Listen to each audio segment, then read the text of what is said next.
কোনো আমলে ফজিলত বর্ণনা করার জন্য জয়ীফ হাদিস বলা যাবে কিনা, জয়ীফ হাদিসের সঠিক গ্রহণযোগ্যতা সম্পর্কে জানতে চাই।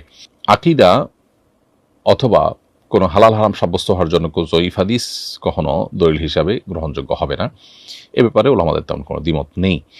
আর শুধুমাত্র আমল বা কোনো আপনার সওয়াব লাভের কোনো বিষয়, যেটা আসলে হালাল হারাম জাতীয় বা ইমান আকীদা জাতীয় বিষয় নয়, এরকম নফল কোনো আমল ইত্যাদি এই জাতীয় বিষয়ের জন্য জয়ীফ হাদিস ওর উপর ভিত্তি করে যদি কেউ আমল করতে চান সেটি জায়েজ হবে বেশ কয়েকটি শর্তে।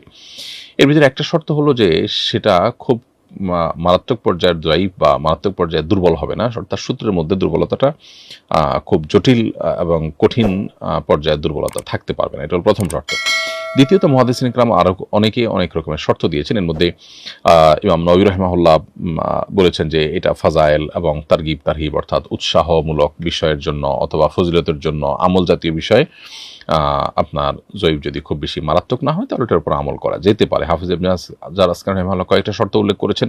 এর মধ্যে একটা শর্ত হলো যে যেটা বললাম সেটা, আরেকটা হলো যে যে বিষয়ে আপনি ওই হাদিসের উপর আমল করতে চান মৌলিকভাবে সেটি শরিয়ার অন্য কোনো নস বা অন্য কোনো ভাষ্য দ্বারা প্রমাণিত হবে। এটা অনেকটা ওইটার সমর্থক রূপের হবে, এরকম হলে সেটার উপর আমল করতে পারেন। আর তৃতীয় একটা শর্ত তিনি দিয়েছেন, সেটা হলো যে এটা আমল করার সময় নবী করিম সাল্লাল্লাহু আলাইহি ওয়াসাল্লাম নির্দেশ করেছেন এই আকীদা নিয়ে আমল করবেন না, বরং এটা একটা ভালো কাজ হিসাবে আমল করবেন। তাহলে সেক্ষেত্রে নবী করিম সাল্লাল্লাহু আলাইহি ওয়াসাল্লাম দিকে সম্বন্ধ করার, যদি তিনি এটা না বলে থাকেন তাহলে সেক্ষেত্রে তার দিকে সম্বন্ধ করার যে ভয়াবহতা সেটা থেকে আপনি রক্ষা পাবেন। তাহলে জয়ীফ হাদিসের উপর আমল করা যেতে পারে যদি বিষয়টা আমল জাতীয়, ফজিলত জাতীয়, উৎসাহ ব্যঞ্জক অথবা সতর্কীকরণ টাইপের কোনো হাদিস হয়।